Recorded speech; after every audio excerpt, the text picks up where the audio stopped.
Amid mounting India-Pakistan tensions, National Security Advisory Board revamped.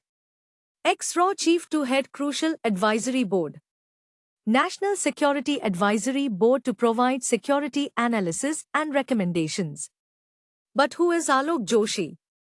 Ex-RAW chief appointed head of revamped National Security Board?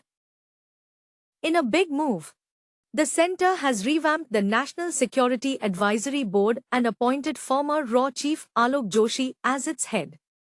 The move to revamp the National Security Advisory Board comes in the aftermath of the Pahalgam terrorist attack in the scenic Basaran Valley of Jammu and Kashmir on 22 April that left 26 people dead.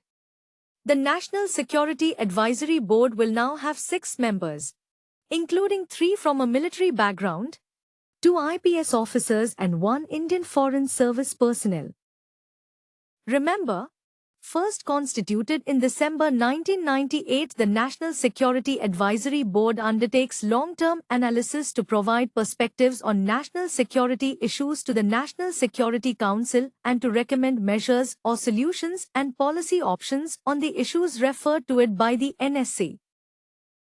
This reconstitution of the National Security Advisory Board under the leadership of Alok Joshi comes amid rising tensions between India and Pakistan after India launched a diplomatic offensive against the neighbouring country following its alleged involvement in the terror attacks. But the big question is, who is Alok Joshi? Hailing from Lucknow, he graduated from Jawaharlal Nehru University, completed his post-graduation in political science and then joined the Indian Police Service Haryana cadre in 1976. Alok Joshi rose through his ranks and later in 2005 became the Joint Director of Intelligence Bureau, the Internal Intelligence Agency of India. In 2010 he was appointed as a Special Secretary at RAW. He took over as Secretary on 30th December 2012. Remember, RAW, which stands for Research and Analysis Wing, is India's primary foreign intelligence agency. It was established in 1968 to gather foreign intelligence, counter terrorism, and protect India's national interests abroad.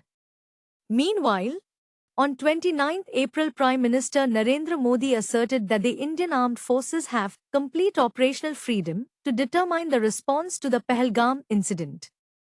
Defence Minister Rajnath Singh, NSA Ajit Doval, and the chiefs of the Army, Navy and Air Force also attended the meeting.